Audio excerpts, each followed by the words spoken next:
Right, ఇప్పటివరకు వార్తలకు సంబంధించి అంశాలను మనం పరిశీలించాం. దానికి సంబంధించి విశ్లేషించడానికి మనతో పాటు బీఆర్ఎస్ సీనియర్ నాయకులు దేవిప్రసాద్ గారు ఉన్నారు. ఆయన అడిగి మరిన్ని విషయాలు తెలుసుకుందాం. Good morning sir. అలాగే ప్రముఖ రాజకీయ విశ్లేషకులు మనకు జూమ్ ద్వారా జాయిన్ అవుతున్నారు. జమీలుద్దీన్ గారు ఉన్నారు. జమీలుద్దీన్ గారు నమస్తే అండి. సార్, దేవి సార్, మీ నుంచి స్టార్ట్ చేస్తాం. ఫస్ట్ ఏదైతే లిక్కర్ స్కామ్ సంబంధించి ఆమ్ ఆద్మీ పార్టీకి సంబంధించి కావచ్చు వ్యక్తిని అప్పుడు ఎలాంటి ఇబ్బందులకు గురి చేశారో మనం చూసాం. అలాగే బీఆర్ఎస్ పార్టీని కూడా ఆ రోజు ఎంత చిత్రహింసలకు గురి చేయాలని చెప్పేసి కేంద్రంలో ఉన్నటువంటి బీజేపీ పాత్ర, ఇవన్నీ ఓవరాల్గా చూసుకున్నట్లయితే డ్యామేజ్ మాత్రం ఆ కేసు ద్వారా చాలా జరిగినటువంటి సందర్భం మనం చూస్తున్నాం రెండు పార్టీలకి. ఇప్పుడు మొత్తానికి 23 మందికి సంబంధించి క్లీన్ చిట్ ఇచ్చినటువంటి సందర్భం. దీనికి సంబంధించి మీరేమంటారు? గుడ్ మార్నింగ్ వీక్షకులకు శుభోదయం. అంటే ప్రధానంగా నిన్న వచ్చినటువంటి తీర్పును బీఆర్ఎస్ పార్టీగా మేము స్వాగతిస్తాము. రెండవది, ఈ కేసు ఫ్యాబ్రికేటెడ్ కేసు.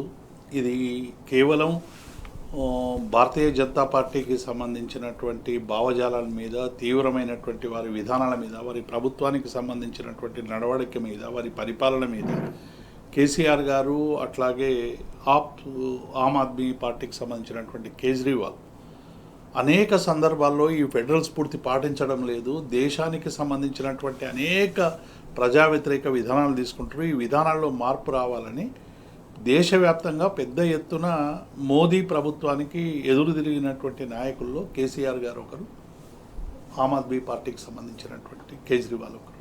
కాబట్టి అనేటువంటి ఒక కుట్ర కోణంలో భాగంగా జరిగినటువంటి ఫ్యాబ్రికేటెడ్ కేసు ఇది. పొలిటికల్ వెండేటాతో పెట్టినటువంటి కేసు అనేటువంటి విషయాన్ని మేము మొదటి నుంచి కూడా, ఈ కేసు మొదలైనప్పటి నుంచి కూడా మేము చెప్తూనే ఉన్నాం. ఎందుకంటే భారతీయ జనతా పార్టీకి సంబంధించినటువంటి నాయకులు ఒక ప్రెస్ మీట్ పెట్టిన తర్వాతనే ఈ కేసు నమోదైంది అనేటువంటి విషయం కూడా అందరికీ తెలిసినట్టు. కాబట్టి కేసీఆర్ గారిని ఇక్కడ బీఆర్ఎస్ పార్టీని రాజకీయంగా ఎదుర్కోలేక బీజేపీ పార్టీ, కాంగ్రెసు రెండు కలిపి ఎట్టి పరిస్థితుల్లో కూడా బీఆర్ఎస్ మీద ఒక దుష్ప్రచారం చేసి ఎన్నికల్లో గెలవాలని రకరకాల దుష్ప్రచారాలు చేసి 8 లక్షల కోట్ల అప్పని, కాళేశ్వరం అవినీతి అని, ఉద్యోగాలకు సంబంధించినటువంటి విషయంలో రకరకాలుగా అనేక విషయాలు దుష్ప్రచారం చేసి అందులో భాగంగా బీఆర్ఎస్ బీజేపీ ఒక్కటే అనేటువంటి ఆ ప్రయత్నం కూడా చేసి చివరికి కవిత గారిని కూడా ఈ కేసులో ఉందని చెప్పి ఒక బురద జల్లేటువంటి ప్రయత్నం చేస్తే కేసీఆర్ గారు ఆ రోజు చెప్పారు, ఈ కేసులో ఎటువంటి సంబంధం లేదు కవిత గారికి, అట్లాగే ఈ కేసు నుంచి కడిగిన ముత్యంలాగా వస్తారు, ఈ కేసు అంతా ట్రాష్ అని కేసీఆర్ గారు చెప్పారు. అదే ఇవాళ నిజమే. అంటే కింద కోర్టులో కూడా కనీసం అర్హత లేనటువంటి కేసుగా ఇది ఇవాళ రావడం అనేటువంటిది బహుశా అరుదైనటువంటి ఒక జడ్జిమెంట్గా మనం అందరం కూడా భావించాలి. అంటే అడ్మిషన్ కేసు సరైనటువంటి ఆధారాలు లేనటువంటి కేసును దీన్ని ఇన్ని రకాలుగా మీరు చేసి ఇబ్బంది పెట్టి ఒక రాజ్యాంగ పదవిలో ఉన్నటువంటి, ఒక ముఖ్యమంత్రి పదవిలో ఉన్నటువంటి వాళ్ళు, మంత్రి పదవుల్లో ఉన్నటువంటి వాళ్ళు, సమాజంలో ఒక ఉన్నతమైనటువంటి స్థానాల్లో ఉన్నటువంటి వాళ్ళ మీద కేసులు పెట్టే ముందు సమగ్రమైనటువంటి విచారణ చేసిన తర్వాతనే కేసులు నమోదు చేయాలి తప్ప ఇట్లా చేయడం అనేటువంటిది సరైంది కాదనేటువంటి విషయాన్ని నిన్న జడ్జి గారు, జితేంద్ర సింగ్ జడ్జి గారు చాలా స్పష్టంగా చెప్పి అసలు సిబిఐ అధికారులను కూడా సీరియస్ అయినటువంటి నేపథ్యాన్ని చూసాం. అంటే ఇది డెఫినెట్గా ఇవాళ భారతీయ జనతా పార్టీ దేశవ్యాప్తంగా అంటే స్వతంత్ర సంస్థల్ని ఉపయోగించుకొని రాజకీయంగా ఎదుగుదల కావడానికి చేస్తున్నటువంటి ఒక కుట్ర కోణంలో భాగంగా వచ్చినటువంటి కేసు. కాబట్టి ఈ తీర్పును మేము స్వాగతిస్తూ ఉన్నాం. డెఫినెట్గా ఈ కేసులో అంటే అటు ఆమ్ ఆద్మీకి సంబంధించి నష్టపోయింది, ఎందుకంటే అసలు ముఖ్యమంత్రి పదవి పోవాల్సినటువంటి సందర్భం వచ్చింది. అవినీతికి వ్యతిరేకంగా ఫైట్ చేసినటువంటి కేజ్రీవాల్ అవినీతి కేసులు ఇరుక్కునేటువంటి ఒక అనివార్య పరిస్థితికి బీజేపీ నెట్టింది. అట్లాగే ఇక్కడ కూడా బీఆర్ఎస్ పార్టీని కాంగ్రెస్ పార్టీతో కుమ్ముక్కై రేవంత్ రెడ్డి అధికారంలోకి రావాలని ఇక బీజేపీ చేసినటువంటి ఒక దుష్ప్రచారంలో భాగంగా ఇక్కడ కూడా మేము ఎంతో కొంత నష్టపోవాల్సినటువంటి పరిస్థితి వచ్చింది. కాబట్టి ఈ కేసు వలన ఏమైపోయిందంటే ఇది గతంలో అన్ని ప్రతిపక్షాలు చేసినట్టే, మేము ఆరోపణలు చేసినట్టే కేంద్ర ప్రభుత్వం స్వతంత్ర సంస్థల్ని అటు ఈడీని, సిబిఐని, ఇన్కమ్ ట్యాక్స్ను రకరకాల సంస్థల్ని వినియోగించుకొని ఒక రాజకీయపరమైనటువంటి దాడులు చేస్తూ ఉన్నాయి. ఇది ఏకపక్షంగా జరుగుతున్నటువంటి దాడి, బీజేపీ చేస్తున్నటువంటి ఒక దుర్మార్గమైనటువంటి దాడి అనేటువంటి విషయాన్ని ఈ కోర్టు తీర్పుతో చాలా స్పష్టంగా తేలిపోయింది. రైట్, జమీలుద్దీన్ గారు, మొత్తానికి ఏదైతే 23 మందికి సంబంధించి అభియోగాలు ఎదుర్కొన్నటువంటి వ్యక్తులకు మొత్తానికి నిన్న క్లీన్ చిట్ ఇచ్చినటువంటి సందర్భం మనం చూస్తున్నాం. కోర్టు ప్రధానంగా దీనికి ఇచ్చినప్పటికీ కూడా జరగాల్సినటువంటి డ్యామేజ్ ఆ వ్యక్తులకు జరిగినటువంటి సందర్భం మనం చూస్తున్నాం. మొత్తానికి ఈ కేసుకు సంబంధించి, తీర్పుకు సంబంధించి మీరేమంటారు?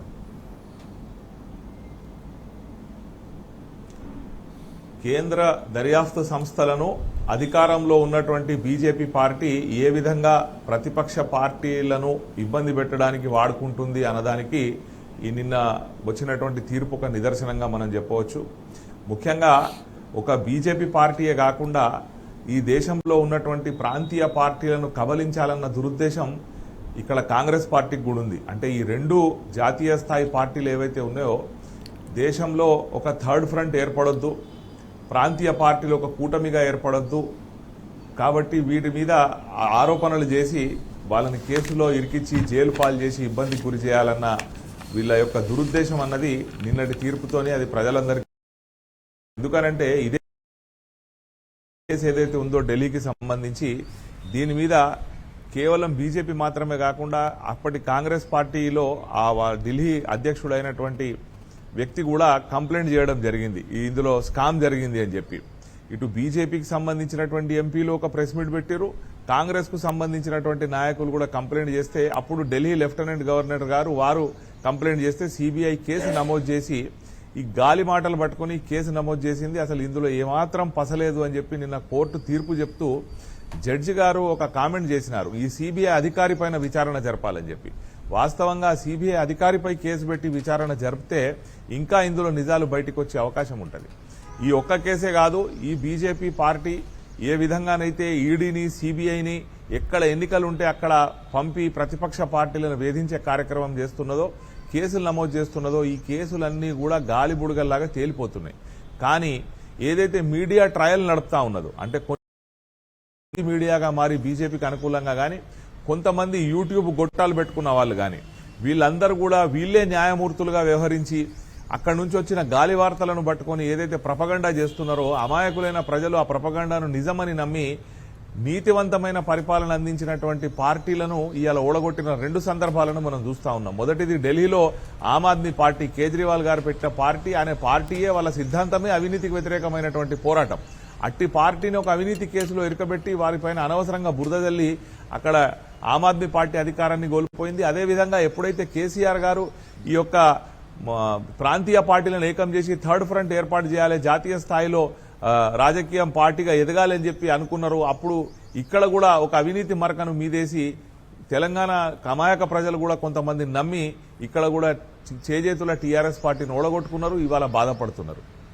ఇంతేకాకుండా ఇక్కడ రాష్ట్రంలో ఇవాళ రేవంత్ రెడ్డి నేతృత్వంలో నడుస్తున్నటువంటి కాంగ్రెస్ ప్రభుత్వం ఏదైతుందో వాళ్ళు కూడా ఈ ఫార్ములా ఈ కేసు కానీ, కాళేశ్వరం కేసు కానీ, ఫోన్ ట్యాపింగ్ కేసులు కానీ ఇవన్నీ కూడా అతి త్వరలో ట్రాష్గా తేలిపోతాయి. దీనిలో కూడా ఏమీ ఉండదు, కేవలం ఈ కేసు పెట్టిన వాళ్ళకి తెలుసు, కేసు నడుపుతున్నటువంటి దర్యాప్తు సంస్థలకు కూడా తెలుసు. కానీ ఒక్కసారి ఈ నిన్న తీర్పులో ఢిల్లీ జడ్జి గారు చెప్పినట్టు ఈ దర్యాప్తు అధికారుల మీద కేసు పెట్టి వాళ్ళ మీద విచారణ జరిపితే మాత్రం తప్పకుండా ఈ ప్రభుత్వ పెద్దల కనుసన్నల్లో వాళ్లకు తొత్తులుగా వ్యవహరిస్తూ పార్టీలను, ప్రతిపక్ష నాయకులను ఇబ్బంది పెడుతున్నటువంటి దర్యాప్తు సంస్థల అధికారులు ఎవరైతే ఉన్నారో వాళ్ళు కూడా ఒళ్ళు దగ్గర పెట్టుకుని చట్ట పరిధిలో దర్యాప్తు చేసే అవకాశం ఉంటుంది. లేకుంటే మాత్రం వాళ్ళు తానా అంటే వీళ్ళు తందానా అంటూ ప్రభుత్వ పెద్దల్లో చెప్పినట్టు వింటూ వాళ్ళకు మంచి పోస్టింగులు కావాలనో లేకపోతే ఇంకేదన్నా వాళ్ళకు లాభాలు జరగాలనో అనవసరమైన కేసులు ఏదైతే పెడతా ఉన్నారో ఇవన్నీ కూడా అడ్డుకట్ట వేసే అవకాశం ఉంటుంది. ఈ తప్పుడు కేసులు పెట్టినటువంటి అధికారుల మీద చర్యలు తీసుకుంటే నిన్న ఢిల్లీ జడ్జి గారు చెప్పినట్టు అని చెప్పి నేను అనుకుంటా ఉన్నా. ఇప్పటికైనా ఈ ప్రభుత్వాలు అటు బీజేపీ కానీ ఇటు కాంగ్రెస్ కానీ ఇటువంటి దొంగ కేసులు పెట్టి ఇబ్బంది పాలు చేస్తే ఇదన్నీ ప్రజలు గమనిస్తున్నారు. ఒక ఢిల్లీ లిక్కర్ పాలసీ కేసే కాకుండా రాబోయే కాలంలో వీళ్ళు పెట్టినటువంటి దొంగ కేసులు అన్నీ కూడా ఈ న్యాయస్థానంలో వీగిపోతాయి. తప్పకుండా న్యాయమే గెలుస్తుంది. ఈ వ్యవస్థల దుర్వినియోగం అన్నది నిన్నటి కేసుతోని తేటతెల్లమైంది. ఇక ముందైనా ఈ వ్యవస్థల దుర్వినియోగం అన్నది నేను కోరుకుంటా ఉన్నా. రైట్, తప్పకుండా మీరు అన్నట్టు దర్యాప్తు సంస్థలకు సంబంధించి కూడా ప్రస్తావన వస్తుంది. ప్రధానంగా ముఖ్యంగా ఏదైతే జడ్జి చెప్పినట్టు దర్యాప్తు సంబంధించినటువంటి అధికారులపైన కూడా ఖచ్చితంగా విచారణ జరగాలని చెప్పడం, ముఖ్యంగా ఏదైతే ఈ సంస్థలకు సంబంధించి ఒక రాజకీయ పార్టీల కోసమో లేకుంటే ప్రభుత్వాల కోసమో కొమ్ముగాస్తున్నాయని చెప్పేసి పదే పదే చాలా ఆరోపణలు వచ్చినటువంటి సందర్భంలో జడ్జి కూడా దీనికి సంబంధించి ఒక నిర్ణయం చెప్పడం కూడా స్వాగతించాల్సినటువంటి అంశం ఉందని చెప్పేసి చెప్తున్నటువంటి అంశం, వాళ్ళ గురించి కూడా మాట్లాడుకోవాల్సినటువంటి అంశం ఉంది. సార్ ఈ కేసులో ప్రధానంగా ఇంకొక విషయం మాట్లాడుకోవాల్సినటువంటి అవసరం ఉంది. ప్రధానంగా ముందు నుంచి ఆరోపణలు వస్తున్నాయి, ఏదైతే దర్యాప్తు సంస్థలకు సంబంధించి దర్యాప్తు సంస్థలు కొందరికే కొమ్ము కాస్తున్నాయి, వాళ్ళ ఆధీనంలోనే వాళ్ళ చెప్పు చేతుల్లోనే పనిచేస్తున్నారని అనడానికి ఈ తీర్పు కూడా ఒక ఉదాహరణ అనుకోవచ్చు మనం. తప్పకుండా ఇంతకుముందు జమీల్ గారు అనేక విషయాలు చెప్పారు. అంటే ఈ కేసు మొదటి నుంచి కూడా అనేక అనుమానాలకు దారితీస్తాం. ఈ అనుమానాల్ని పటాపంచలు చేస్తూ అనేక సందర్భాల్లో అటు కేసీఆర్ కానీ, మా పార్టీ కానీ, ఆమ్ ఆద్మీ పార్టీ కానీ, అనేక మంది ప్రతిపక్షాలు కూడా బీజేపీ పార్టీ తమకున్నటువంటి సంస్థలన్నింటినీ కూడా తమ రాజకీయ ప్రయోజనాలకు ఉపయోగించుకుంటున్నది అని చెప్పి అనేక మంది అనేక రకాలుగా వ్యాఖ్యానాలు చేసినటువంటి సందర్భాన్ని చూసాం. అట్లా జరిగినట్టు మనకు చాలా స్పష్టంగా ఈ కేసు ద్వారా ఇప్పుడు నిన్న వచ్చినటువంటి తీర్పు అంటే కన్ఫెషన్ స్టేట్మెంట్ను పట్టుకొని అప్రూవర్కు సంబంధించినటువంటి స్టేట్మెంట్ ఆధారంగా ఛార్జ్షీట్లో అనేక మందిని 23 మందిని చేర్చారు. కానీ ఛార్జ్షీట్లు ఏదైతే జమీల్ గారు కూడా ఉన్నారు, వారు కూడా అడ్వకేట్ కాబట్టి ఎప్పుడైతే కన్ఫెషన్ స్టేట్మెంట్ ఉంటుందో ఆ కన్ఫెషన్ స్టేట్మెంట్కు సరైనటువంటి ఆధారాలు ఇన్వెస్టిగేషన్లో ప్రొడ్యూస్ చేస్తే తప్ప కన్ఫెషన్ స్టేట్మెంట్ చెల్లదు.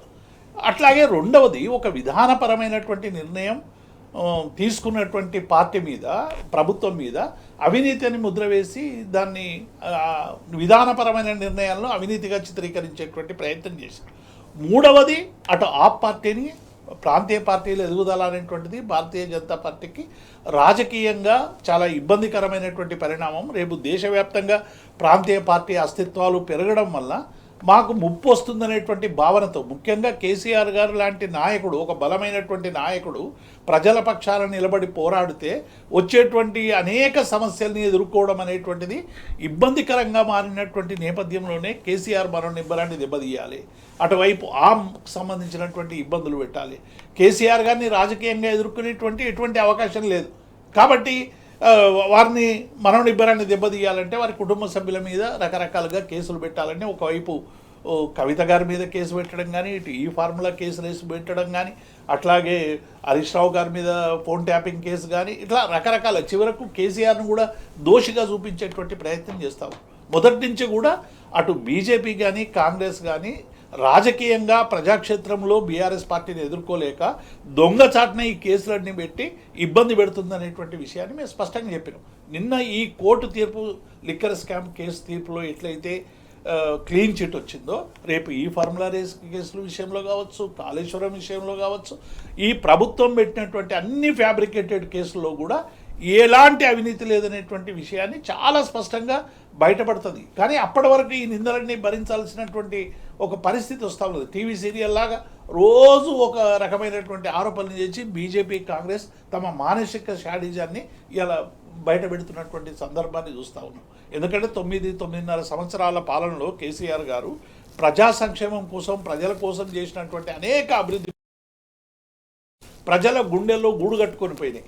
కాబట్టి దీన్ని చెరిపేయాలంటే మరి అవినీతి ముద్ర వేయాలనేటువంటి ఒక భావనతో అవినీతి ముద్ర వేసి వికాసాన్ని విధ్వంసంగా చిత్రీకరించేటువంటి ప్రయత్నం చేసి దాని మీదనే కేసులు పెట్టేటువంటి ప్రయత్నం చేస్తూ ఉన్నారు. కాబట్టి ఇవాళ బీజేపీ కాంగ్రెస్ రెండు అవలంబిస్తున్నటువంటి ద్వంద్వ వైఖరిని ప్రజలు ఇవాళ ప్రజాక్షేత్రంలో ఎండగడతా ఉన్నారు. మొన్న పంచాయతీ ఎన్నికల్లో ఒక చెంపదెబ్బ కొట్టిర్రు, మొన్న మున్సిపల్ ఎన్నికల్లో ఒక తొడపాశం పెట్టిర్రు, రేపు అసెంబ్లీ ఎన్నికల్లో ఈడ్చి కొడతారనేటువంటి విషయం ఇలా కాంగ్రెస్కు తెలిసిపోయింది. అందుకే తమ భవిష్యత్తు అగమ్య గోచరంగా తయారైందని చెప్పి అటు రేవంత్ రెడ్డి కానీ, ఇటు భారతీయ జనతా పార్టీ కానీ రెండు చిందులేసి ఇలా బీఆర్ఎస్ను ముప్పేట దాడికి గురి చేస్తున్నటువంటి నేపథ్యాన్ని చూస్తూ ఉన్నాం. కాబట్టి ఇలా అలవిగానే హామీలు ఇచ్చి హామీలు అమలు చేయలేక ఆ వైఫల్యాలన్నీ కూడా ఇతరుల మీదకి దోషేస్తూ, అప్పుల మీద రకరకాల పేరు మీద దోషేస్తూ వాటి నుంచి తప్పించుకునేటువంటి ప్రయత్నం ఇలా రేవంత్ రెడ్డి ప్రభుత్వం చేస్తూ ఉంది. వారు ఎంత తప్పించుకునేటువంటి ప్రయత్నం చేసినా 6 గ్యారంటీలు 420 హామీలు ఇచ్చేదాకా మేము క్షేత్రస్థాయిలో నిలబడి పోరాడతామని చెప్పి ఇవాళ నిటారుగా కేటీఆర్ గారు, హరీష్ రావు గారు, బీఆర్ఎస్ పార్టీ పోరాడడం వల్ల ఈ ఇబ్బంది కలిగినటువంటి నేపథ్యం నుండి వస్తున్నటువంటి అడ్డంకులు అనేటువంటి విషయం ఇవాళ తేలిపోయింది. కాబట్టి మొన్న కవిత గారి మీద పెట్టినా, కేటీఆర్ మీద పెట్టినా, హరీష్ రావు మీద పెట్టినా ఇది కేవలం కేసీఆర్ గారిని దృష్టిలో పెట్టుకొని బీఆర్ఎస్ పార్టీ రాజకీయంగా ఎదుగుదలను అడ్డుకోవాలని ఒక కుట్ర దుగ్ధతో చేస్తున్నటువంటి పని అనేటువంటి విషయాన్ని మేము స్పష్టం చేసాం. ఇంట్లో ఏముంది, 598 పేజీలు నిన్న తీర్పు, ఓ 2000 పేజీలో 3000 పేజీలో వాళ్ళు పెట్టి ఉంటారు సిబిఐ. ఎక్కడ కూడా ఒక్క ఆధారం, అంటే ఏదైనా ఒక ఛార్జ్షీట్లో ఒక వ్యక్తిని పెట్టాలంటే దానికి సంబంధించినటువంటి ఆధారాలు పెట్టాలి కదా. కేంద్ర వ్యవస్థ అన్ని చేతుల్లో ఉన్నటువంటి వ్యవస్థ, మొత్తం ప్రపంచ దేశాలకే ఆదర్శం అని చెప్పుకుంటున్నటువంటి న్యాయ వ్యవస్థ కానీ ఇది కానీ రెండు కానీ అసలు ఏ ఒక్క ఆరోపణ కూడా రుజువు చేయలేనటువంటి ఒక పరిస్థితి. అంటే అందులో ఏమీ లేదని నిన్న తేలిపోయినటువంటి అంశాన్ని మనం చాలా స్పష్టంగా చూస్తూ ఉన్నాం. ఇప్పటికైనా భారతీయ జనతా పార్టీ రాజకీయంగా మీరు ఎదుర్కొనేదంటే కార్యక్షేత్ర స్థితంలో అనుకోండి, మీరు ప్రజలకు మేలు చేసేదానిలో ఎదుర్కోండి, కేసీఆర్ కంటే గొప్ప సంక్షేమ పథకాలు తెచ్చి ప్రజల్ని ఆదుకునే దాంట్లో పోటీ పడండి. అంతే తప్ప మీరు దొంగ దెబ్బతీస్తాం, కేసులు పెడతాం, ఇది చేస్తామంటే డెఫినెట్గా ఎన్నటికైనా ఈ అబద్ధాలని నిజం అంతం చేయక మానదనేటువంటి విషయాన్ని మేము స్పష్టం చేస్తాం. రైట్.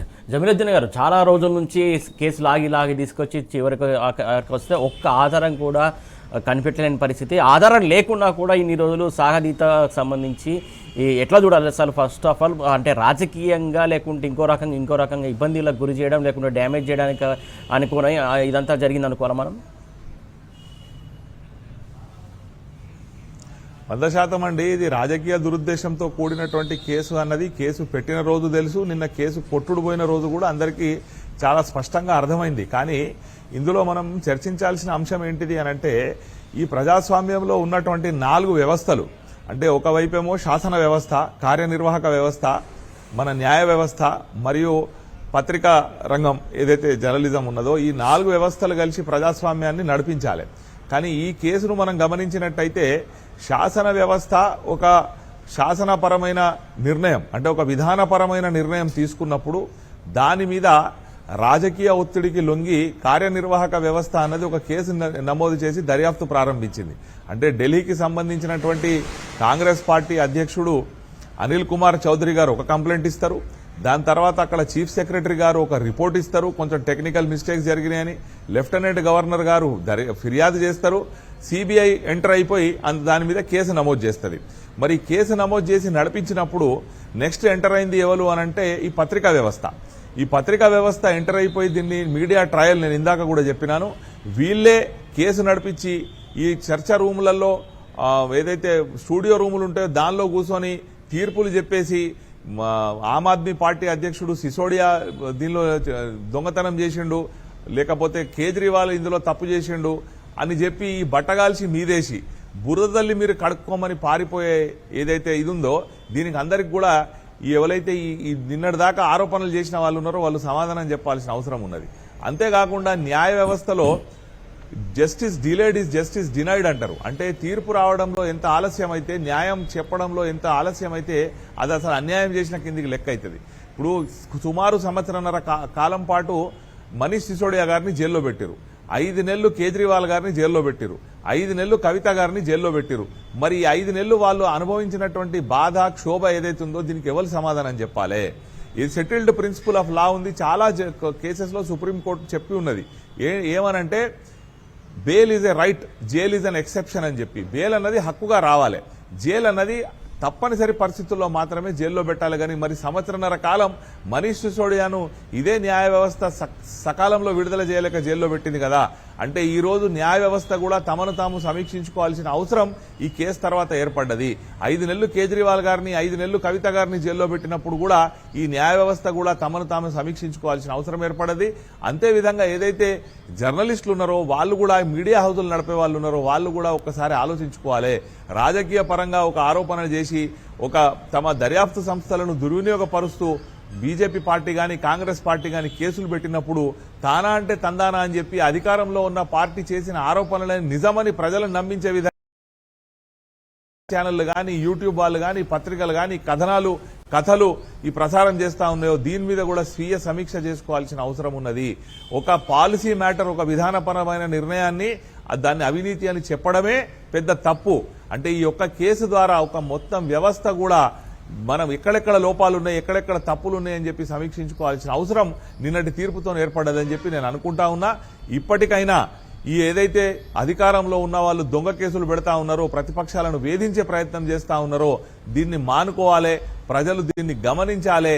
ఈ అనవసరమైన అవినీతి ఆరోపణలు చేసి క్యారెక్టర్ అసాసినేషన్, వ్యక్తిత్వ హననం చేసి మేము దొంగగా పేరు పెట్టి వెళ్ళిపోతాం, ఇక నువ్వు జమీరుద్దీన్ గారు నిరూపించు ఇంకొక మాట, వ్యక్తిత్వ హననం అంటే ఇంకొక మాట గుర్తుకొస్తుంది. ప్రధానంగా మీరు రాజకీయ విశేషాలు కూడా కాదు, మీరు ప్రముఖ న్యాయవాది కూడా. ప్రధానంగా నిన్న ఏదైతే జడ్జి కూడా ఒక ప్రస్తావన తీసుకొచ్చారో, సౌత్ గ్రూప్ సిబిఐ పదే వాడినటువంటి పదం ఆ రోజు, ఏదైతే సౌత్ గ్రూప్ ఒక ప్రాంతానికి సంబంధించి అసాసినేట్ చేయడం కావచ్చు, ఇవన్నీ కావచ్చు, దాని గురించి కూడా ప్రస్తావన వచ్చినట్టు తెలుస్తుంది. దాని గురించి ఎందుకు అట్లా ఒక ప్రాంతం గురించి అట్లా మాట్లాడడం, అధికారులకు ఇంత నిర్లక్ష్యమా, లేకుంటే ఏ వైఖరితో వీళ్ళు మాట్లాడారు అనుకోవచ్చు, ఏమనుకోవాలి దీని గురించి? అధికారులు ఎవరైతే ఉన్నారో ఈ రోజు అధికారంలో ఉన్నటువంటి పార్టీ చెప్పినట్టు మేము చేస్తే మాకు ఉన్నతమైన స్థానాలు దొరుకుతాయి, మాకు మంచి జాగాల్లో పోస్టింగులు దొరుకుతాయి అన్న ఒక లాలూచి పడి వాళ్ళు ఈ విధంగా ప్రయత్నిస్తున్నారు. ఈ దక్షిణ భారతదేశం మీదనే ఈ ఉత్తర భారతదేశ పార్టీ ఏదైతే ఉత్తర భారత జనతా పార్టీ ఉన్నదో దీనికి ఒక అక్కసు ఉంటుంది. అందుకే వాళ్ళు ఎంతసేపు అక్కడ మాకు జనాభా ఎక్కువ ఉంది కాబట్టి దాంతో మేము అధికారం చెలాయించగలుగుతామని చెప్పి అసలు యావత్ దక్షిణ భారతదేశాన్ని కూడా వీళ్ళు అవమానపరిచే విధంగా సౌత్ గ్రూప్ అన్న పదం వాడడం జరిగింది. అంతేకాకుండా నిన్న నిర్దోషులుగా విడుదలైనటువంటి వాళ్ళు ఎవరైతే ఉన్నారో కేజ్రీవాల్ గారు కానీ, సిసోడియా గారు కానీ, కవిత గారు కానీ, వీళ్ళందరూ కూడా కోర్టు తీర్పు పూర్తి ప్రతులు వచ్చిన తర్వాత బదనాం చేసినటువంటి ఈ మీడియా వాళ్ళు కానివ్వండి, ఈ అధికారులు తప్పుడు కేసు పెట్టిన వాళ్ళు కానివ్వండి, వాళ్ళందరి మీద కూడా పరువు నష్టం దావాలు వేసే అవకాశం కూడా ఉంటుంది. ఎందుకంటే వాళ్ళ పరువుకు భంగం కలిగింది, శారీరక మానసిక శోభను అనుభవించారు కాబట్టి ఇటువంటి తప్పుడు కేసులు పెట్టిన వాళ్ళ మీద పరువు నష్టం దావాలు వేసి వాళ్ళ మీద విచారణ జరిపితేనే మళ్ళొక్కసారి ఇటువంటి దొంగ కేసులు పెట్టకుండా వీళ్ళని అడ్డుకోవచ్చు. అంతేకాకుండా ఈ దక్షిణ భారతదేశానికి సంబంధించినటువంటి అన్ని ప్రాంతాల్లో ఉన్నటువంటి ప్రాంతీయ పార్టీలు కూడా ఈ బీజేపీకి వ్యతిరేకంగా పోరాటం చేస్తున్నాయి కాబట్టి, అంతేకాకుండా ఇలా మమతా బెనర్జీ గారిని కూడా అక్కడ ఇబ్బంది పెట్టే ప్రయత్నం చేస్తా ఉన్నారు. యూపీలో ఏం జరుగుతా ఉందో మనం చూస్తా ఉన్నాం, బీహార్లో ఏం జరుగుతా ఉందో మనం చూస్తా ఉన్నాం. ఇది ఎట్టి పరిస్థితిలో ఏంది అంటే ఈ రెండు జాతీయ పార్టీలు కలిసి ఈ ప్రాంతీయ పార్టీల అస్తిత్వం లేకుండా చేయడం అన్న కుట్రలో భాగంగా కూడా ఇటువంటి జరుగుతూ ఉన్నాయి. కాబట్టి ప్రజలందరూ కూడా ఈ జాతీయ పార్టీలు రెండు ఏవైతే ఉన్నాయో బీజేపీ కానీ కాంగ్రెస్ కానీ వీళ్ళ యొక్క కుట్రలను గమనించాలి. తమ ప్రాంతం కొరకు పోరాడుతున్నటువంటి ప్రాంతీయ పార్టీల నాయకుల వాళ్ళ వ్యక్తిత్వానికి వీళ్ళు ఏదైతే బురదలే ప్రయత్నం చేస్తున్నారో ఆ నాయకులను కాపాడుకోవాల్సిన బాధ్యత కూడా ఇక్కడ ఉన్నటువంటి ప్రజల మీద ఉన్నదని చెప్పి నేను అనుకుంటా ఉన్నాను. రైట్ దేవి సార్, ప్రధానంగా జమీరుద్దీన్ గారు కీలకమైన పాయింట్ రైజ్ చేశారు. ప్రధానంగా ఈ తీర్పు కాపీ చదివిన తర్వాత వీళ్ళు జరిగినటువంటి డ్యామేజ్ కావచ్చు, లేకుంటే పరువు కావచ్చు, పోయిన పరువు తీసుకొచ్చుకోవాల్సినటువంటి అవసరం ఉంది, ఆవశ్యకత ఉందని, వారిపైన పరువు నష్ట దావా ఖచ్చితంగా వేయాల్సినటువంటి అవసరం ఉందని చెప్పేసి కీలకమైనటువంటి పాయింట్ రైజ్ చేశారు. దాని గురించి మీరేమంటారు? డెఫినెట్గా జమీల్ గారు అన్నట్టు, ఎందుకంటే అటు సిసోడియా కానీ, కేజ్రీవాల్ కానీ, కవిత కానీ అనుభవించినటువంటి మానసిక క్షోభ కావచ్చు, వారి వ్యక్తిత్వ హరణం కావచ్చు, వారి మీద సోషల్ మీడియా, ముఖ్యంగా Bharatiya Janata party social media ఈ 2-3 ఏళ్ల పాటు ఈ కేసును ఆధారంగా చేసుకొని రకరకాలుగా క్యారెక్టర్ అసాసినేషన్ చేసినటువంటి సందర్భాన్ని చూసాం. కాబట్టి వీటి మీద డెఫినెట్గా ఇవాళ ఆ సోషల్ మీడియా క్షమాపణలు చెప్పాలి బేషరతుగా. ఇవాళ అమిత్ షా, మోడీ దగ్గర నుంచి కూడా అందరూ కూడా ఈ కేసు ఫ్యాబ్రికేటెడ్ వలన జరిగినటువంటి తప్పిదాన్ని ప్రజలకు క్షమాపణ రూపంలో చెప్పాలి. ఇవాళ ఒక సిబిఐ అనేటువంటిది ఒక స్వతంత్ర వ్యవస్థ, దానికి ఒక ప్రపంచవ్యాప్తంగా ఒక గుర్తింపు ఉన్నటువంటి సంస్థ. అటువంటి సంస్థ ఇవాళ రాజకీయ దురుద్దేశాలను ఉపయోగించుకొని ఇవాళ రాజకీయ నాయకులకు వంతపాడే విధంగా చేసి, అంటే మీరు ఏదైనా ఉంటే మోదీ పక్షమైన ఉండండి, లేకుంటే రాహుల్ పక్షమైన ఉండండి, ఇద్దరు పక్షం లేకుంటే మిమ్మల్ని వేటాడతాం అనేటువంటి పద్ధతిలో ఈ చేసింగ్ జరుగుతున్నది. ఎందుకంటే కేసీఆర్ గారు 2 పార్టీలను సమాన దూరంగా పెట్టాలి. ఈ 2 జాతీయ పార్టీలు కూడా ఈ రాష్ట్రాలు, ఈ దేశం ఇంత ఎదుగుదల కాకపోవడానికి ఇప్పుడు ఉన్నటువంటి సాంకేతిక పరిజ్ఞానాన్ని సరైనటువంటి రీతిలో ఉపయోగించి ప్రజల మౌలిక జీవితాలని మార్చడంలో ఫెయిల్యూర్ అయినాయి. నీటిని అందించడంలో ఫెయిల్యూర్ అయినాయి, పవర్ అందించడంలో ఫెయిల్యూర్ అయినాయి, సంక్షేమాన్ని అందించడంలో ఫెయిల్ అయినాయి, నిరుద్యోగ సమస్యను పరిష్కరించడంలో ఫెయిల్ అయినాయి. ఇవి ఏవి కూడా చేయలేని ఈ 2 జాతీయ పార్టీలు, ఎందుకంటే ఈ 2 ఓ సుదీర్ఘకాలం అధికారంలో ఉన్నాయి కాబట్టి వీటికి వ్యతిరేకంగా ఒక తృతీయ ప్రత్యామ్నాయం కావాలని కలలుగంటున్నటువంటి నాయకుల్లో అటు ఆప్ ఆద్మీ మరి కేజ్రీవాల్ గారు, కేసీఆర్ గారు ఒకరు, వాళ్ళిద్దరూ ఏ కూటమిలో వ్యతిరేకంగా ఒక స్వతంత్రమైనటువంటి ఒక 3వ ప్రత్యామ్నాయం కావాలని వాళ్ళు భావిస్తున్నారు. కాబట్టి ఈ 3వ ప్రత్యామ్నాయం ఎదుగుదల అనేటువంటిది ఈ 2 పార్టీలకు ముప్పు అనేటువంటి అంశం మీద జరుగుతున్నటువంటి రాజకీయ కుట్రలో భాగమే ఈ కేసులన్నీ కూడా. అటు మమతా బెనర్జీ మీద కావచ్చు, డిఎంకే మీద కావచ్చు, ఇక నార్త్ సౌత్ను సెగ్రిగేషన్ చేసి మొత్తంగా కూడా సౌత్లో బీజేపీ బాగా వేయకుండా ప్రజలు అడ్డుకుంటున్నారు రకరకాల రూపంలో. రకరకాల నాయకత్వాలు ఎదుగుతూ ఉన్నాయి. ఈ ఎదుగుతున్నటువంటి నాయకత్వాల్ని తుంచేయాలి. లేకుంటే తుంచేయాలంటే ఏం చేయాలి? ప్రజల్లో వాళ్ళకు ఉన్నటువంటి అపారమైనటువంటి ప్రేమను తీసేసేటువంటి పరిస్థితి లేదు. కాబట్టి వీళ్ళని అవినీతి పరులుగా చిత్రీకరించాలి, లేకుంటే ఇంకొక ఏదో పరిపాలనా వైఫల్యం అని చెప్పాలి, లేకుంటే వారు చేస్తున్నటువంటి విధానాల వల్ల ప్రజలు ఇబ్బందులు పడుతున్నారు అనేటువంటి దుష్ప్రచారం చేయాలని కుట్ర కోణంలో ఇలా మొత్తంగా కూడా ఇది ఒక స్కెచ్ ప్రకారం జరిగినటువంటి అంశం. కాబట్టి ఇప్పటికైనా పార్టీలు తెలుసుకోవాల్సింది ఏంటంటే, ఒక ప్రజాస్వామ్య పద్ధతిలో ఎన్నుకున్నటువంటి రాజకీయ పార్టీలు ప్రజల ఆకాంక్షల కోసం తనదైన రీతిలో కొన్ని విధానపరమైన నిర్ణయాలు చేస్తాయి. ఇవాళ మూసి పునరుజ్జీవనం అని మీరు ఒకటి విధానపరమైన నిర్ణయం తీసుకున్నారు, లేకుంటే హైడ్రా అని విధానపరమైన నిర్ణయం ఇంకొకటి తీసుకున్నారు. రేపు డెఫినెట్గా మళ్ళీ రిటర్న్ అవుతుంది కదా. రేపు డెఫినెట్గా వీటన్నిటి మీద మళ్ళీ కేసులు పెట్టేటువంటి అవకాశం వస్తుంది. విధానపరమైన నిర్ణయాలే తప్పు. ఇవాళ కాళేశ్వరం ప్రాజెక్ట్ నిర్మాణం అనేటువంటిది ఇవాళ మొత్తం తెలంగాణకు ఒక వరప్రదాయమైనటువంటి పద్ధతిలో కేసీఆర్ గారు ఆ ప్రాజెక్ట్ నిర్మాణం చేసింది. కాంగ్రెస్ అధికారం ఉన్న సమస్యను పరిష్కరించుకోలేక, రైతుల పట్ల నిబద్ధత సోయిలేక అవసరమైనటువంటి నీటిని ట్యాగ్ చేయడంలో ఆనాడు పార్టీలు విఫలమైనవి. కాబట్టి తెలంగాణ ప్రజల ఆకాంక్షల కోసం కేసీఆర్ గారు ఇలా 24 గంటల విద్యుత్ కానీ నీరు కానీ అందించేటువంటి ప్రయత్నంలో చేసినటువంటి ప్రాజెక్టు మీద కూడా మీరు ఎంత అక్కసు వెలగలుగుతున్నారో రెండు పార్టీలు మనం చూస్తూ ఉన్నాం. అంటే ఇలా కేసీఆర్ మీద కోపంతో ఇలా కోట్లాది రైతుల నోట్లో మట్టి కొట్టేటువంటి పని చేస్తున్నటువంటి ఈ రెండు జాతీయ పార్టీల పట్ల ప్రజలు డెఫినెట్గా స్పందిస్తారు, కేంద్ర స్థాయిలో స్పందిస్తారు. ఎన్నికల్లో ఓటమి గెలుపు ఏదో అక్కడ గెలిచినాం ఇక్కడ గెలిచినాం అనేటువంటి పద్ధతిలో మీరు ఆ ఓటు పేరు మీద మొత్తంగా కూడా జరుగుతున్నటువంటి అన్నీ కూడా ఏదో మాయం చేస్తామనేటువంటి పద్ధతిలో చేస్తూ ఉన్నారు. ఇవాళ పల్లెలో గుండెలో ఇలా కేసీఆర్ గారు పరిపాలన రావాలి, కేసీఆర్ గారి పరిపాలన వల్ల మా ఊరు బాగుపడ్డది, మా పట్నం బాగుపడ్డది, మా రోడ్డు బాగుపడ్డది, మా బ్రిడ్జ్ బాగుపడ్డది అనేటువంటి భావన ఇలా ప్రజల్లో సింక్ అయిపోయింది. కాబట్టి మీరు చేస్తున్నటువంటి విధ్వంసానికి వ్యతిరేకంగా డెఫినెట్గా ప్రజలు సరైనటువంటి సందర్భంలో సరైన తీర్పిస్తారు. రైట్. దేవి సార్ చెప్పినట్టు ప్రాజెక్టుల అంశం గురించి కూడా మాట్లాడదాం. ప్రధానంగా ఏదైతే పొడవ పెట్టినటువంటి ప్రాజెక్టులు నేడు ఎలా ఉపయోగంగా మారాయనేది కూడా ఆ అంశం గురించి మాట్లాడుకుంటాం. జమీరుద్దీన్ గారు, ప్రధానంగా ఏదైతే కాళేశ్వరం ప్రాజెక్టు ఎన్నిసార్లు వీళ్ళు పడవ పెట్టినా మనం సందర్భంలో చూసాం. దాంతోపాటు ఏదైతే కావాలనే పక్కకు పెట్టినటువంటి సందర్భాలు మనం చూస్తున్నాం. ఎన్నిసార్లు పక్కకు పెట్టినా ఇప్పుడు ఏదో రకంగా దానికి సంబంధించి ఈరోజు ఎత్తిపోతలు జరుగుతున్నటువంటి అంశం ప్రధానంగా పక్కకు పెట్టినా కూడా అదే ఉపయోగమైనటువంటి విషయం వాళ్ళు ఒప్పుకోకపోయినా ఇప్పుడు మనం కళ్ళ ముందు మనకు కనబడుతున్నటువంటి అంశం. దానికి సంబంధించి మీరేమంటారు? అసలు కాంగ్రెస్ పార్టీ బీఆర్ఎస్ పార్టీని బదనాం చేయడానికి, కేసీఆర్ గారిని బదనాం చేయడానికి కాళేశ్వరం ప్రాజెక్టు కూలిపోయింది అని ఎంత దుష్ప్రచారం చేసినా తెలంగాణ ప్రజలకు అందరికి కూడా గమనంలో ఉన్నది, గుర్తులో ఉన్నది. 2014 కంటే ముందు తెలంగాణ పల్లెలు ఎట్లున్నాయి, తెలంగాణ వ్యవసాయం ఎట్లున్నాయి, తెలంగాణ భూములు ఎట్లున్నాయి, సాగునీటి పరిస్థితి ఏంది, 2014లో కేసీఆర్ గారు వచ్చిన తర్వాత వారు ఏదైతే ముందు పునాది వేసుకున్నారో మిషన్ కాకతీయ పేరిట చెరువుల పునరుద్ధరణ చేశారు. ఆ తర్వాత కాళేశ్వరం ప్రాజెక్టు నిర్మించి ఆ ప్రాజెక్టు ద్వారా ఈ చెరువులు నింపడం కానీ, కాలువలు తవ్వడం కానీ, ఏదైతే ప్రతి చేనుకు సాగునీరు అందించారో ఇదంతా కూడా ప్రజల గమనంలో ఉన్నది. పిల్లర్లు అది కూడా ఒక్క బ్యారేజీలో కూలిపోతే, మేడిగడ్డ బ్యారేజీలో, దాన్ని మొత్తం కాళేశ్వరం ప్రాజెక్టు కూలిపోయినట్టు వీళ్ళు దుష్ప్రచారం చేసినా ప్రజలందరికీ కూడా అర్థమైంది ఏంటిది అని అంటే, కాళేశ్వరం ప్రాజెక్ట్ అనేది కేవలం ఒక మేడిగడ్డ బ్యారేజ్ కాదు. అందులో మేడిగడ్డ కాకుండా అన్నారం బ్యారేజ్ ఉంది, సుందిల్లా బ్యారేజ్ ఉంది, ఎల్లంపల్లి ప్రాజెక్ట్ ఉంది, దాని తర్వాత మీకు నందిమేడారం పంప్ హౌస్ ఉంది, లక్ష్మీ పంప్ హౌస్ ఉంది, ఆ తర్వాత మిడ్మానేర్ ఉంది, ఆ తర్వాత మల్లన్న, ఇట్లా 7 లింకులుగా 23 ప్యాకేజీలుగా రకరకాల కాలువలు, పంప్ హౌజులు, పైప్ లైన్లు, ఇవన్నీ ఒక కాంబినేషన్ అన్నది ఒక వరల్డ్స్ లార్జెస్ట్ లిఫ్ట్ ఇరిగేషన్ ప్రాజెక్టుగా ఇలా గూగుల్ను అడిగితే కూడా చెప్తుంది. ఇది ప్రపంచంలోనే పెద్దదైనటువంటి లిఫ్ట్ ఇరిగేషన్ ప్రాజెక్ట్ అని చెప్పి. ఒక 3 పిల్లర్లు కుంగినంత మాత్రాన కాళేశ్వరం ప్రాజెక్ట్ అంతా పోలేదు. నేడు కానీ రేపు రాబోయే భవిష్యత్తులో కానీ ఈ తెలంగాణకు వరప్రదాయిని తప్పకుండా కాళేశ్వరం ప్రాజెక్టు మాత్రమే.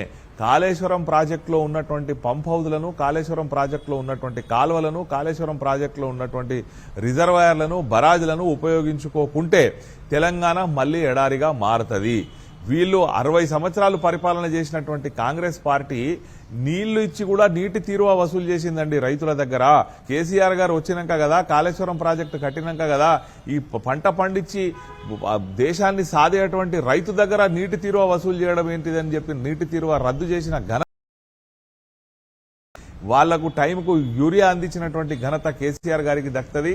ఇవాళ రైతు బంధు పేరు మీద పెట్టుబడి సహాయం అందించినటువంటి ఘనత కేసీఆర్ గారికి దక్కుతుంది. కేసీఆర్ గారు అనేటాయన రైతు బాంధవుడు. ఇది ఎవరు అవునన్నా కాదన్నా ఈ తెలంగాణ ప్రజలకే కాదు యావత్ దేశ ప్రజలకు తెలిసినటువంటి సత్యం. వీళ్ళు రాజకీయ దురుద్దేశంతో ఏదో విమర్శ చేయాలి కాబట్టి కాళేశ్వరం ప్రాజెక్టును బదనం చేస్తే చేయొచ్చు గాక గానీ కాళేశ్వరంను వాడుకుంది తెలంగాణకు వేరే ప్రత్యామ్నాయం లేదు. కాళేశ్వరం ప్రాజెక్టులో ఉన్నటువంటి నీళ్లను మాత్రమే ఇలా వాడుకోవాల్సి వస్తున్నది. ఇప్పటి వరకు కూడా వీళ్ళు రైతులు చెప్పుకుంటా ఉన్నారు ఊర్లలో మాట్లాడితే, ఏమయ్యా రైతు బంధు వచ్చిందా అని అంటే ఇంకెప్పుడు ఇస్తాడు వాడు సచ్చినాకన, పంట పెట్టుబడికి ఇచ్చేది కేసీఆర్ గారు, ఇలా కోతకొచ్చే సమయం వచ్చినా కానీ ఇంకా రైతు బంధు రాలేదని చెప్పి కూడా ఇలా గ్రామాల్లో చెప్పుకుంటున్నారు.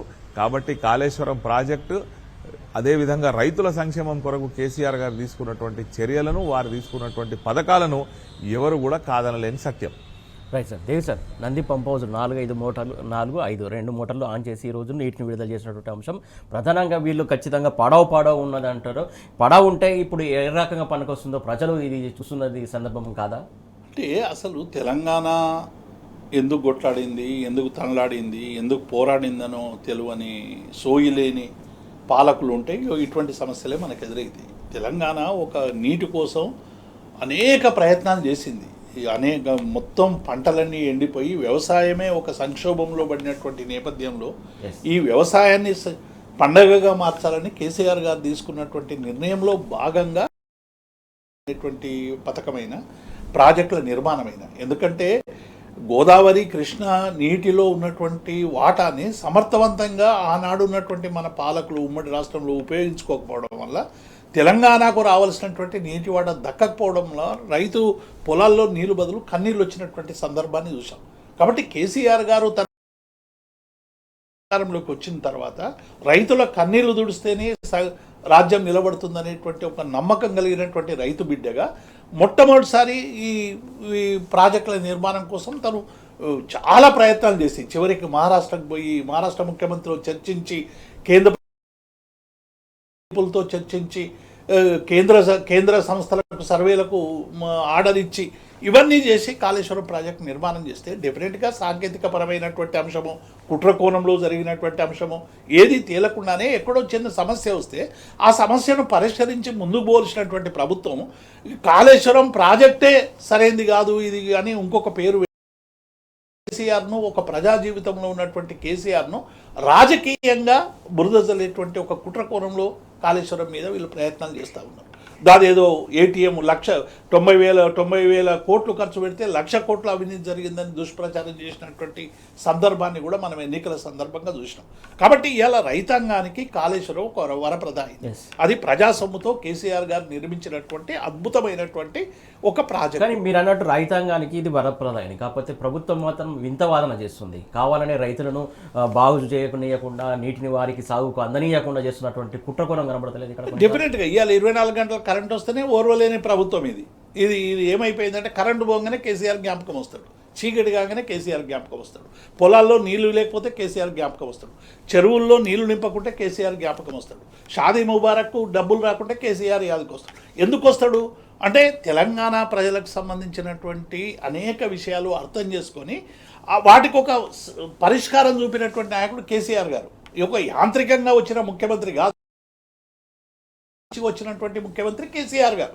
కాబట్టి ఇప్పుడు ఇలా కేసీఆర్ గారిని బదనాం చేయాలంటే ఏం చేయాలి? కేసీఆర్ గారి కట్టిన కట్టడాల మీద రకరకాల బురద చేయాలి. ఇక సెక్రటరియట్లో మంచిగా రోజు సమావేశాలు పెట్టుకోవచ్చు, అద్భుతంగా ఉండొచ్చు. ఇక్కడ పక్కకున్నటువంటి పోలీస్ కంట్రోల్ రూము ఉపయోగించుకోవచ్చు. 125 ఫీట్ల అంబేద్కర్ విగ్రహానికి పూలమాల వేయడానికి కూడా వారికి చేతులు రానటువంటి సందర్భం చూస్తున్నాం. అమరజ్యోతికి సంబంధించినటువంటి ఏ ఒక్కటి కూడా చేయలేనటువంటి సందర్భం. అంటే ఈ ప్రభుత్వం 2.5 ఏళ్లలో ఈ కూల్చివేతలు తప్ప ఒక్క కట్టడం అన్న కట్టిందా? ఎక్కడైనా ఒక అంబేద్కర్ విగ్రహమో, ఒక బాపూజీ విగ్రహమో, లేకుంటే ఒక సచివాలయమో, ఒక కలెక్టరేటో, ఒక బ్రిడ్జో, ఒక చెక్ డ్యామో, ఒక చెరువు మరి కట్టినటువంటి సందర్భాలు లేవు. చేయాలంటే ఏం చేయాలంటే కేసీఆర్ 9.5 ఏళ్ల ఒక పరిపాలనని అది ఒక దుష్పరిపాలనగా చిత్రీకరించేటువంటి ప్రయత్నం చాలా రోజుల నుంచి వాళ్ళు చేస్తూ ఉన్నారు. ప్రజలు తప్పుదారి పట్టించేటువంటి ప్రయత్నం ప్రజలు తెలుసుకుంటున్నారు. ఇవాళ కాళేశ్వరం ప్రాజెక్ట్ నుంచి ఇవాళ నీళ్ళు రావడం వల్ల రైతుల ఆత్మహత్యలు తగ్గినాయి. డైరెక్ట్ ఇరిగేషను, ఇండైరెక్ట్ ఇరిగేషను, బావుల్లో రీఛార్జు. ఇవాళ గతంలో గిలాసుడు మంచినీళ్ళ కోసం తలతల్లాడినటువంటి పల్లెలన్నీ కూడా ఇవాళ ఎక్సెస్ వాటర్తో ఇవాళ కలకల్లాడుతున్నటువంటి సందర్భాన్ని మనం చూస్తూ ఉన్నాం. అంటే కాళేశ్వరం ప్రాజెక్టు తెచ్చినటువంటి సంపద అనేటువంటిది వీళ్ళకేం తెలుసు? అది కేవలం అదొక కేసీఆర్ బుర్రలో నుంచి వచ్చినటువంటి ఒక డిజైనింగ్ అనే చూస్తున్నారు తప్ప అది మార్చినటువంటి జీవితాలను అది ఎన్ని జీవితాల్లో పెనుమార్పులు తెచ్చింది, ఎంతమంది రైతుల్లో ఆనందం కలిగజేసింది, కోట్లాది మంది రైతుల కన్నీళ్లు తుడిచినటువంటి కాళేశ్వరం మీద ఇటువంటి అభండాలు వేస్తే డెఫినెట్గా ప్రజలు తిరగబడతారు. కాబట్టి తెలంగాణ నేల ఏంటంటే ఇది ఎప్పుడు కూడా ఆత్మగౌరవంతో బతుకుతుంది, ఎక్కడ కూడా ఆధిపత్యాన్ని చెలాయిస్తే ఊరుకోదు. ఈ మట్టిలోనే పోరాడే తత్వం ఉంది, ఈ మట్టిలోనే ఒక గొప్ప శక్తి ఉంది. దాన్ని ఇలా చులకన చేసి మాట్లాడి అస్తిత్వాన్ని దెబ్బతీసి బతుకమ్మ మాయం చేసి తెలుగు తల్లి విగ్రహంలో లేకుంటే ఇంకొక దానిలో లోగో మార్చేసి ఇంకొక దగ్గర కేసీఆర్ కిట్లో కేసీఆర్ పేరు తీసేసినంత మాత్రాన తెలంగాణ ప్రజలు సోయలేని ప్రజలు కాదు. అద్భుతమైనటువంటి పోరాట పటిమను నేర్చుకున్నటువంటి ప్రపంచానికే ఒక గొప్ప పాఠం చెప్పినటువంటి నేల ఇది తెలంగాణ. కాబట్టి ఈ తెలంగాణ మీద ఆటలాడుకునేటువంటి నాయకుల్ని డెఫినెట్గా రేపు ప్రజాక్షేత్రంలో ఈడుస్తారు, అవసరమైనటువంటి బుద్ధి చెప్తారు, తమదగిన శైలిలో ఈ తెలంగాణను బాగు చేసుకునేటువంటి పరిస్థితి తీసుకొచ్చుకుంటారు అనేటువంటి విశ్వాసం మాకు ఉంది అనేటువంటి విషయాన్ని మేము స్పష్టం చేస్తాం. రైట్. ఏదైతే నీళ్లు నిధులు నియామకాల కోసం తెచ్చుకున్నటువంటి తెలంగాణ కాబట్టి ఖచ్చితంగా తెలంగాణ సమాజం నాటి బీఆర్ఎస్ సర్కార్ను ఖచ్చితంగా గుండెల్లో పెట్టుకొని చూసుకుంటుందని చెప్పేసి దేవి సార్ చెప్తున్నటువంటి అంశం. జమీలుద్దీన్ గారు, ప్రధానంగా ఏదైతే పర్మనెంట్ టీచర్లు వద్దు, ఇక కాంట్రాక్ట్ పద్ధతిలోనే తీసుకోవాలని చెప్పేసి విద్యా కమిషనే ప్రభుత్వానికి సిఫార్సు చేయడాన్ని ఎలా చూస్తారు మీరు? అసలు విద్యా కమిషన్ అనేది ఒక మిథ్యగా కనిపిస్తూ ఉందండి. ఎందుకనంటే ఆ విద్యా కమిషన్ వేసినప్పుడు ఆ విద్యా కమిషన్లో సరే ఒక రిటైర్డ్ ఐఏఎస్ ఆఫీసర్ గారిని వేసారు, కానీ అందులో సభ్యులుగా ఎవరు ఉండాలండి? ఒక రిటైర్డ్ ప్రొఫెసర్లు, రిటైర్డ్ లెక్చరర్లు, రిటైర్డ్ టీచర్లు, ఎవరైతే పిల్లల సైకాలజిక్స్ తెలిసిన వాళ్ళు, లేకపోతే ఎన్సీఆర్టీ బుక్కులు తయారు చేసేవాళ్ళు, ఎవరైతే విద్యావేత్తలు ఉన్నారో వాళ్ళు ఉండాలి. కానీ వాళ్ళని కాకుండా దానిలో కేవలం గతంలో బీఆర్ఎస్ ప్రభుత్వం ఉన్నప్పుడు ఆకునూరి మురళి గారు ఆ ప్రభుత్వంపై తీవ్రమైన విమర్శలు చేసిండు, కాంగ్రెస్కు వంత పాడిండు అని చెప్పి ఆయనను తీసుకొచ్చి కమిషన్ చైర్మన్గా పెడితే ఇటువంటి సిఫారసులే వస్తాయి. అసలు మొన్న కూడా ఎవరో ముఖ్యమంత్రి గారికి కొంత జోలపాట పాడుతూ ముఖ్యమంత్రి గారు విద్యను ప్రేమిస్తున్నాడు అని చెప్పినట్టు నేను విన్నా. అసలు ముఖ్యమంత్రి గారు విద్యను ఎక్కడ ప్రేమిస్తున్నాడండి? ముఖ్యమంత్రి గారు కేవలం లక్ష్మీదేవిని ప్రేమిస్తున్నాడు. ఆయనకు ఎంతసేపు పైసలు కావాలి, పైసలు వచ్చే పని కావాలి తప్ప ఆయనకు విద్య మీద ఎక్కడ ప్రేమ ఉన్నది? విద్యను ఎక్కడ పట్టించుకుంటున్నాడు ఆయన? ఒక్క కొత్త రిక్రూట్మెంట్ చేసింది లేదు. గతంలో కేసీఆర్ గారు ఇచ్చిన నోటిఫికేషన్లు తప్ప వాళ్లకు నియామక పత్రాలు ఇచ్చి మేము రిక్రూట్మెంట్ చేసుకున్నామని చెప్పుడు తప్ప ఈ ప్రభుత్వం చేసింది ఏం లేదు. ఏ ఒక్క యూనివర్సిటీలో ఒక రిక్రూట్మెంట్ లేదు. ప్రొఫెసర్ పోస్టులన్నీ కూడా ఖాళీ ఉన్నాయి. ఏదో ఉస్మానియా యూనివర్సిటీకి పోయి 1000 కోట్లు ఇస్తా అన్నాడు. ఆ 1000 కోట్లు ఇస్తే ఏంటిది అని అంటే బంగ్లాలు బిల్డింగులు కట్టాలి. బిల్డింగులు బట్టి కట్టుకుని ఏం చేస్తారు? బిల్డింగులు కడితే వీళ్ళ కమిషన్లు వస్తాయి తప్ప అక్కడ బోధనా సిబ్బంది ప్రొఫెసర్లు లేకపోతే ఎట్లా చెప్పండి? ఇప్పుడు ఎక్కడికి వచ్చారు అంటే స్కూళ్ళ దగ్గరికి వచ్చారు. ఇక స్కూళ్లలో కాంట్రాక్ట్ బేసిస్ లో టీచర్లను నియమిస్తే మరి చదువుకున్నటువంటి నిరుద్యోగుల పరిస్థితి ఏంది? ఉద్యోగ భద్రత లేకపోతే వాళ్ళ పరిస్థితి ఏంది? అదేవిధంగా కాంట్రాక్ట్ టీచర్లు ఎవరి కోపం వచ్చినా వెళ్ళిపోతారు. పిల్లల భవిష్యత్తు సంగతి ఏంది? ఆ టీచర్ కోపం వచ్చినా వెళ్ళిపోతాడు, అక్కడ ఉన్నటువంటి హెడ్ మాస్టర్ కోపం వచ్చినా వెళ్ళిపోతాడు, ఆ డిఓ కోపం వచ్చినా వెళ్ళిపోతాడు. ఒక పర్మనెంట్ నౌకరు ఉంటే కదా వాళ్ళకి చెప్పేది. వీళ్ళు ఇచ్చినటువంటి 420 హామీల్లో ప్రత్యేకమైన డిఎస్సి పెడతాం, ప్రతి సంవత్సరం రిక్రూట్మెంట్ చేస్తాం అన్నారు. ఇప్పుడు ఏం చేస్తున్నారంటే దొంగదారిలా ఈ కమిషన్ ద్వారా ఒక రిపోర్ట్ ఇప్పించుకుంటున్నారు. అయినా కమిషన్ రిపోర్ట్ ఇస్తే ప్రభుత్వానికి ఇవ్వాలి, కానీ ఈ కమిషన్ ఎట్లా బహిరంగపరుస్తుందండి రిపోర్ట్ను? అంటే ప్రభుత్వమే చెప్పింది మీరు ఇట్లా రాయండి రిపోర్టు, మీరు లీకేజ్ చేయండి, అదేమన్నా ఉంటే బదనా మీ మీద పోతుంది, మా మీద రాదు అని చెప్పి. కాబట్టి ఇవన్నీ కూడా ఈ తెలంగాణ రాష్ట్ర భవిష్యత్తును భ్రష్టు పట్టించేటువంటి కుట్ర. ఇప్పటికైనా విద్యావేత్తలు, విద్యార్థి సంఘాలు, ఉద్యోగ సంఘాలు, ఉపాధ్యాయ సంఘాలు అందరూ కూడా మేల్కొని ప్రభుత్వం మీద పోరాటం చేసి తమ యొక్క హక్కులను సాధించుకోవాలి. వాళ్ళ మెడలు వంచి ప్రతి సంవత్సరం డిఎస్సి పెట్టే విధంగా చర్యలు తీసుకోవాలి. విద్యా ప్రమాణాలు పెంచుకుంటే ఇది తెలంగాణ భవిష్యత్తుకు సంబంధించిన. దేవి సార్, ప్రధానంగా అయితే కాంట్రాక్ట్ పద్ధతి వద్దనేది నాటి సర్కారు యొక్క నిర్ణయం. కాకపోతే నేడు మాత్రం కాంట్రాక్ట్ పద్ధతి ముద్దు అని చెప్పేసి మళ్ళీ ఈ కాంగ్రెస్ సర్కారు మరొక తెరలేపుతుంది. ప్రధానంగా దీనివల్ల ఏంటి విద్యార్థులకు కావచ్చు, లేకుంటే ఉద్యోగస్తులు కావచ్చు, ఎలాంటి నష్టం చేకూరే అవకాశం? ఇప్పుడు ఆకునూరి మురళి గారు అంటే మా అందరికి గౌరవం ఉండే. ఒకప్పుడు కొద్దిగా సోషల్ ఆస్పెక్ట్లో మాట్లాడతాడు, రేషనలిస్టు అది ఇది అని. కానీ ఈ రిపోర్ట్ చూసిన తర్వాత ఆయన మీద ఉన్నటువంటి గౌరవం మొత్తం పోయింది. అంటే ఆయన ఏం సూత్రీకరిస్తున్నాడు ఇవాళ అంటే ఏ ఉద్యోగి అయినా భద్రత గల జీవితం ఉండొద్దు, అభద్రత గల జీవితం ఉండాలి. అభద్రత గల జీవితంతో రోజు తను పెనుగులాడితే తప్ప ఈ సమాజానికి ఉపయోగపడు అనేటువంటి ఒక కొత్త సూత్రీకరణ. ఈ సూత్రీకరణ చంద్రబాబు నాయుడు అందించిన సూత్రీకరణ. ఇది కొత్తగా కాదు. రేవంత్ రెడ్డికి చంద్రబాబుకి ఎందుకు సంబంధాలు ఉన్నాయని అంటామంటే ప్రతి విధానపరమైనటువంటి నిర్ణయంలో కూడా మనకు చంద్రబాబు కనబడతాడు. చాలామంది ఇది లోతుగా అబ్జర్వ్ చేయాలి. చంద్రబాబు కూడా ఇదే పద్ధతి తీసుకొచ్చిండు. దేశం ఈ రాష్ట్రంలో కాంట్రాక్ట్ ఉద్యోగులే ఉండాలి, పర్మనెంట్ ఉద్యోగులు ఉండొద్దు అనేటువంటి చెప్పినటువంటి నాయకుడు చంద్రబాబు నాయుడు. అదే దాన్నే మళ్ళీ ఇవాళ తీసుకొచ్చి పర్మనెంట్ ఉండొద్దు ఉద్యోగులు, ఓన్లీ కాంట్రాక్ట్ ఉద్యోగులు ఉండాలి. తెలంగాణనే కాంట్రాక్ట్ వ్యవస్థకు వ్యతిరేకంగా తెలంగాణ ఉద్యమంలో ఒక ఉవ్వెత్తున పోరాడినటువంటి ఉద్యోగులు కాంట్రాక్ట్ ఉద్యోగులు, అవుట్సోర్సింగ్ ఉద్యోగులు. కేసీఆర్ గారు కాంట్రాక్ట్ వ్యవస్థను రద్దు చేయాలని అనేక మంది కాంట్రాక్ట్ లెక్చరర్ను, కాంట్రాక్టుకు సంబంధించిన వాళ్ళను రెగ్యులరైజ్ చేసే ప్రయత్నం చేసిండు. అనేక మందిని రెగ్యులరైజ్ చేసిండు. కొన్ని కోర్టు కారణాల వల్ల కొన్ని ఆగిపోయినప్పటికీ కూడా వేలాది మందిని ఇలా రెగ్యులరైజ్ చేసినటువంటి కాంట్రాక్ట్ వ్యవస్థ ఉండొద్దు, ఇక పర్మనెంట్ నియామకాలే ఉండాలని ఒక విధానపరమైన నిర్ణయం తీసుకున్నటువంటి నాయకుడు కేసీఆర్ గారు. ఇలా వీళ్ళు ఏం చేస్తున్నారు? ఈ కమిషన్ ద్వారా పర్మనెంట్ టీచర్లు వద్దు. ఇంకొకటి కూడా ఏం చేస్తున్నారు? 162 మంది పిల్లలు చనిపోతే కనీసం ఈ విద్యా కమిషన్ ఏం చేయాలి? విద్యార్థులను పరామర్శించాలి. స్కూల్లో బ్లాక్ బోర్డ్స్ ఉన్నాయా లేవా, వాళ్ళ కూర్చోవడానికి బల్లలు ఉన్నాయా లేవా, పోవడానికి టాయిలెట్ రూమ్లు, వాష్రూమ్లు ఉన్నాయా లేవా, విద్యా ప్రమాణాలు సరిగ్గా చదువుతున్నాయా లేదా, అటెండెన్స్ సిస్టమ్ ఎట్లున్నది అంటే మౌలికమైన మార్పుల కోసం ఈ కమిషన్ ఏ ఒక్క చర్య కూడా లేదు. చేసిందల్లా దాడి టీచర్ల మీద. పర్మనెంట్ వద్దు, జీతాలు పెంచొద్దు, ఇప్పటికే జీతాలు ఎక్కువైపోయినాయి, ప్రతి 2 సంవత్సరాలకు ఒకసారి సమీక్షించి వీళ్ళని తీసి పడేయాలి. నువ్వు 2 సంవత్సరాల 3 నెలల నుంచి ఎలుగబెట్టింది ఏంది ఆకునూరు మురళి గారు? మేము స్పష్టంగా చేస్తూ ఉన్నాం. ఇవాళ పీఆర్సీని ఎగ్గొట్టడానికి ప్రభుత్వం చేస్తున్నటువంటి కుట్రలో నువ్వు భాగమవుతా ఉన్నావు. ఇవాళ జూలై 23 నుంచి రావాల్సినటువంటి పీఆర్సీ వస్తే ఉద్యోగుల జీతాలు పెరుగుతాయని చెప్పి ఇలా రేవంత్ రెడ్డి మీరు ఆదేశాలతో అసలు పీఆర్సీ వద్దు. ఒక ఆయన 2 లక్షల జీతం స్వీపర్కి అని చెప్పి చీఫ్ సెక్రటరీ మాట్లాడేటువంటి పద్ధతి. ఇవన్నీ కూడా చూస్తే ఏముందంటే ఈ ప్రభుత్వం ఉద్యోగుల పట్ల ఒక కక్షపూరితమైనటువంటి వైఖరి తెచ్చుకున్నది. అటువైపు విద్యను బాగు చేస్తలేదు. విద్యను బాగు చేయడానికి నువ్వు ఏమి ఇచ్చినావు? ఆ కమిషన్లు ఎవరు? నిన్న హరీష్ రావు గారు చెప్పిన విద్యా కమిషన్లో విద్యావేత్తలే లేరు కదా, ఇక విద్యకు సంబంధించినటువంటి అంశాలు ఎట్లా వస్తాయని చెప్పి నిన్న హరీష్ రావు గారు నిన్న ప్రశ్నించినటువంటి నేపథ్యాన్ని చూసినాం. ఇవాళ అన్ని ఉపాధ్యాయ సంఘాలు అందరూ కూడా దీన్ని తీవ్రంగా వ్యతిరేకిస్తున్నారు. మీరు ఉద్యోగ సంఘాలతో, ఉపాధ్యాయ సంఘాలతో మాట్లాడినరా? అసలు టీచర్లతో మాట్లాడినరా? ఇంతకాలం అందులో పనిచేసి నిష్ణాతులైనటువంటి అనేక మంది విద్యావేత్తలు ఉన్నారు, వాళ్ళతో ఒక్కసారైనా మీరు మాట్లాడినరా?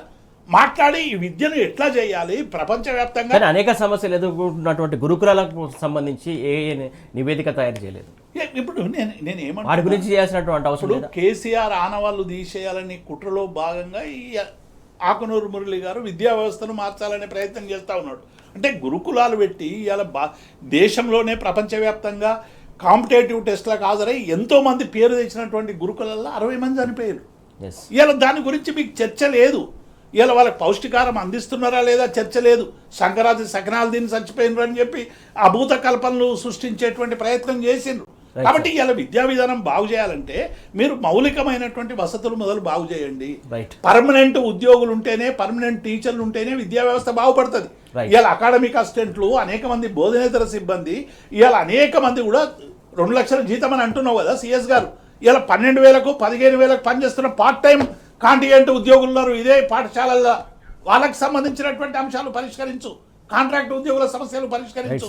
కాబట్టి డెఫినెట్ గా ఇవాళ ఉద్యోగుల పట్ల కక్షపూరిత వైఖరిలో భాగమే ఈ కమిషన్ రిపోర్ట్ అని స్పష్టం చేస్తారు. Right sir, thank you sir. Devi sir, thank you so much. అలాగే జమీరుద్దీన్ గారు, థ్యాంక్ యూ సో మచ్. విద్యకు సంబంధించి మాట్లాడుకుంటే మాత్రం చాలా సమయం కేటాయించాల్సినటువంటి అవసరం ఉంటుంది. ఎందుకంటే విద్యా వ్యవస్థ మొత్తానికి భ్రష్టు పట్టించినటువంటి ఘనత కాంగ్రెస్ సర్కార్కి దక్కుతుంది. ప్రధానంగా ఏదైతే విద్యా వ్యవస్థలో అనేక సమస్యలు ఉన్నాయి, ఆ సమస్యలను పక్కన వదిలేసి విద్యా కమిషన్ ఇలా ఇష్టానుసారంగా ఈ నిర్ణయం తీసుకోవడం ఏంటని చెప్పేసి దేవి సార్ ప్రశ్నిస్తున్నటువంటి అంశం. ఖచ్చితంగా విద్యను ఏదైతే మీరు మార్చాలనుకుంటే సరైన పద్ధతిలో మేధావులను అడిగి తెలుసుకొని ఒక కమిషన్, ఒక నివేదిక తయారు చేయాలని చెప్పేసి వారు కోరుతున్నటువంటి అంశం. ఇది ఇవాళ వార్తల వాస్తవాలు. Keep watching tea news.